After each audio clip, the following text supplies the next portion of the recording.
Ethan loved Sunday mornings, he truly did. The world felt quiet then. It felt peaceful. He always went to the same place, the park by the lake. It was his special Sunday spot. The air there smelled fresh. It smelled of damp earth and water. Ethan carried a flask of hot tea. And always a book. His Sunday morning was a gentle ritual, a soft start to his favorite day. He looked forward to it all week long. His most favorite part was the bench. Not just any bench, it was his bench. It sat under a big old willow tree. The tree's branches drooped down. Like green curtains, they swayed. The bench was made of old wood, smooth and worn by time and weather. From this bench, Ethan could see everything. He could see the ducks gliding on the lake. He could see the sunlight dancing on the water. It was a perfect view, a perfect, peaceful place to just be. Ethan would sit. He would sip his warm tea. He would open his book. Sometimes he read for hours. Sometimes he just watched.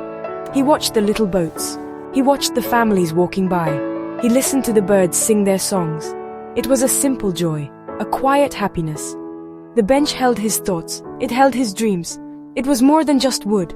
It was a friend in a way, a silent, steady friend. One particular Sunday started just like all the others. The sun was a soft gold.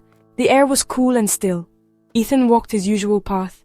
He smiled his usual quiet smile. He reached his bench. He was ready for his tea. He was ready for his story. He did not know at all, that this Sunday, this very Sunday, would be different. This Sunday, his story was about to change. A new chapter was waiting. Ethan settled onto the bench. He poured his tea. The steam curled up. He opened his book. Then, he saw her. She was walking towards the lake. She moved with a gentle grace. She had a book in her hand, too. Ethan had never seen her here before.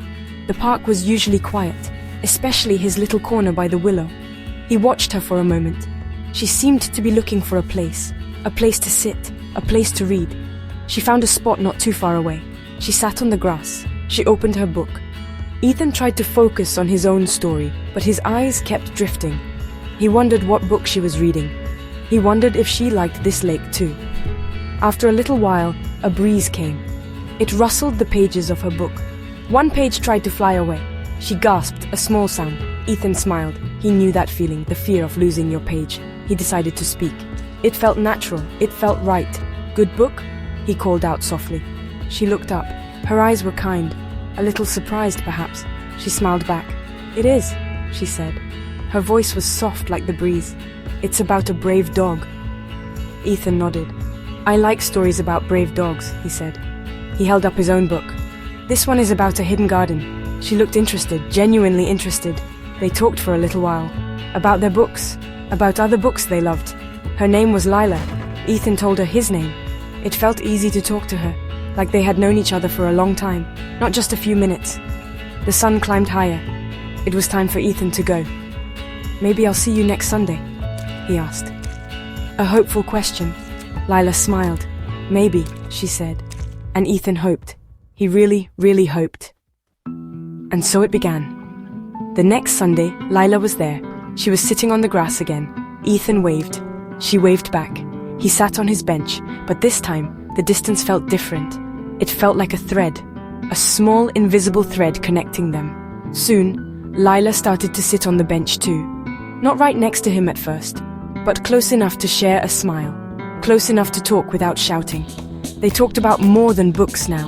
They talked about their weeks, about silly things they had seen, about their favorite kinds of biscuits. Ethan learned that Lila loved lemon biscuits. Lila learned that Ethan always spilled tea on his jumpers. They laughed a lot. The sound of their laughter mixed with the lapping water. It mixed with the rustling leaves. The bench became their bench. Sundays became their Sundays. The seasons changed. Summer turned to golden autumn. Autumn whispered its way into winter. One crisp autumn afternoon, the air was sharp. The leaves were red and gold. They crunched underfoot. Ethan had brought a bigger flask of tea, enough for two. Lila had brought ginger biscuits. They were sharing stories, sharing warmth, sharing the quiet beauty of the lake. The ducks swam by. A robin landed on a branch nearby. It felt like the whole world was holding its breath, waiting for something lovely to happen. Then, under the old willow tree, whose leaves were now mostly gone, Ethan leaned in.